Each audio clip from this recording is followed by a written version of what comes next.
On July 19th, 1848, an idea was conceived. Self-evident to us now, but radical back then, that all human beings are created equal, and women must have the same rights as men. At Wesleyan Chapel in Seneca Falls, hundreds of women hear the clarion call, claiming rights to property, others of note, most importantly, the right to vote.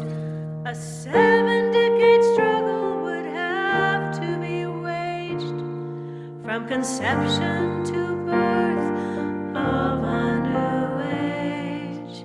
Thousands of women devoted their lives to suffrage.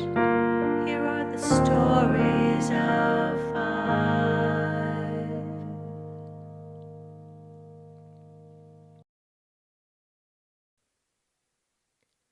She was the mother of 7, accomplished and read. She became the mother of the movement she led. Abolitionist author, she harnessed her talents, declaring her terms, we must have the ballot. Defeated by Congress, struck down by the courts, at every turn her progress cut short. The roots of resistance ran hostile and deep. The seeds we have sown, we won't live to reap. She became a historian, wrote many tomes, tied to her family, children, and home, stirring up souls with ideas and words. She needed a messenger to wake up the world.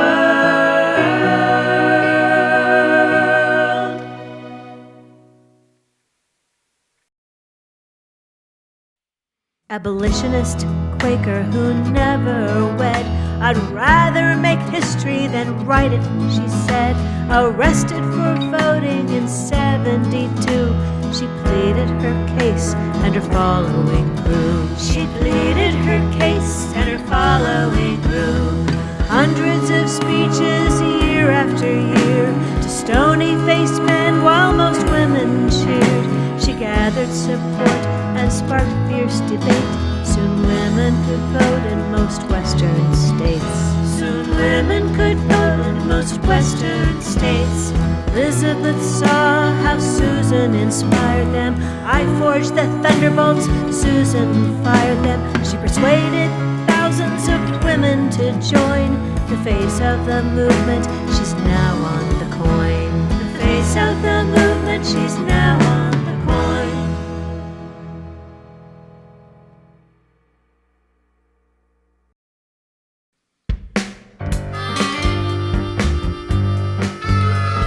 Women's Convention, 1851. Suffrage movement, still in its youth. A tall black woman, warned not to speak, rose up anyway and spoke her truth. Ain't I a woman? She implored the crowd. I can work like a man. I've planted and plowed. I've birthed 13 children, seen them sold off as slaves. I cried with grief at my mother's grave.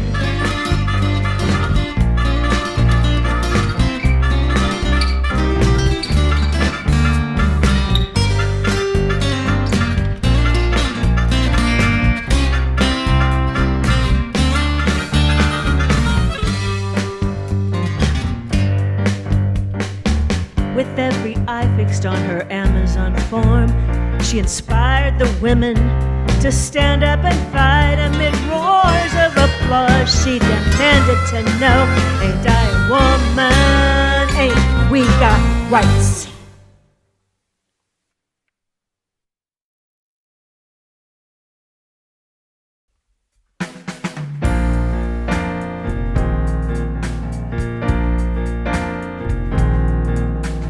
New generation heard the call.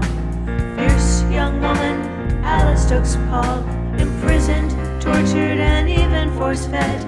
willing to suffer for the journey she led.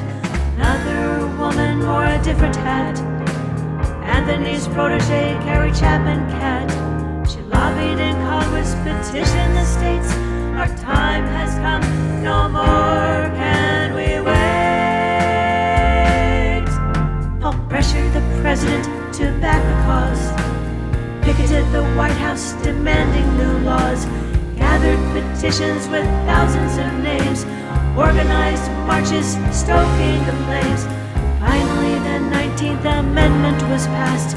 Stanton's vision attained at last. It took 3 generations of women to fight for this most basic and precious of human rights. For this most basic and precious of human rights. For this most basic and precious of human rights.